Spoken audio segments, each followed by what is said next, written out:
Alright, another website that you can use is ReadWriteThink, and again, site has been around for quite a while. What they like to, you can obviously create an account, or you can just come to this to get lots of classroom resources and videos, and even parent resources too. One of the things that I love to do, and what I'm going to show you now, is the ReadWriteThink website uses student interactives, they call them. So they're obviously interactive things that the students can do. And so you can come down to the search by keyword if you'd like, or you can kind of scroll down a little bit, and right here you can see the most viewed. And the one that I'm going to do is not showing up, but they have a story map that you can do, poems, they even have plot diagrams. There's a comic creator here. There's so many different things, but if you go down a little further, here's a parent after school resource. But the one that I like the most is called Trading Card Creator, because I'm always trying to come up with ideas for social studies, and we're trying to remember people and dates and things, and even events. So what I'm going to do is I'm going to show you the Trading Card Creator on ReadWriteThink.org. So I'm going to go ahead and click on that. And the neat thing about this is obviously you're going to get started right away. It uses Flash Player. So you will need to have that, but I'm going to go ahead and click on Get Started. So I'm going to enter a name, and just for the purposes of, I'm going to put Benjamin Franklin in here. So Benjamin Franklin is going to be the guy that we're trying to remember. Alright, so I'm going to hit Start. Okay, and then obviously the topic, so we're doing a fictional person, a real person, obviously places you can do, objects, even events. So obviously we're going to do a real person. Okay, and we're going to type his name in. So right here I'm going to type in Ben Franklin. And the real person, and when I click on that, here's where you start creating. Now what you can do with the students is here we can add an image. Alright, so I'll click here, and wait a second. Alright, so we're going to choose an image.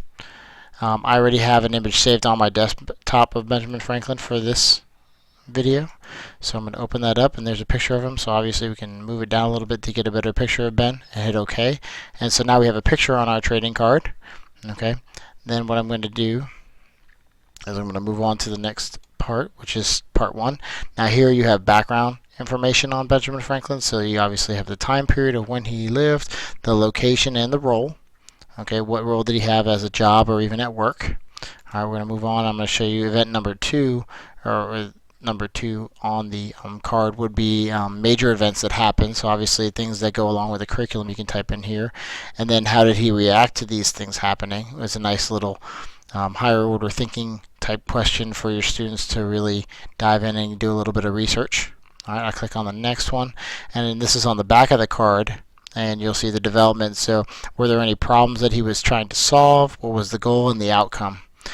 So then when you're finished, there's a part 4, the interactions. So if he has a famous quote, even it says what was one thing that Benjamin Franklin did that really got your attention, and how did Benjamin get along with others. So it's kind of a little more personal. And I actually love number 5, a personal impression. So I have my students actually go in and say, do they like Benjamin Franklin, and why or why not. So they have to give a little bit of information about him and why they either do like him or they don't like him. So then when you're done, you would hit finish editing. Okay, and it creates these, and it actually will store them on here for you. But when you go to save, and this is part that gets kind of a little bit tricky, but when you go into hit save, it's going to save it as an RWT file. And what that means is obviously read, write, and think. So only if you open this file up in the trading card creator will it actually open. So you got to kind of save this file, and you can always come back to open it up, and you can edit, revise, do whatever you need. But outside of the ReadWriteThink.org, you can't open this file.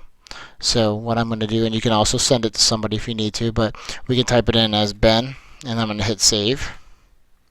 Alright, and I'm just going to leave it right here on my desktop, and you'll see in the back that it says ben.rwt for the ReadWriteThink. So, and the file has been saved, so I have that icon. And so obviously we can save up to 8 cards at a time. Then after that, and the great thing is you can print them too. There's a print option on here once you open it and go through that area. That's fine. But that's kind of what it is. So again, like I said, there's a lot more than just this trading card creator, but that is obviously one that you can use within your classroom.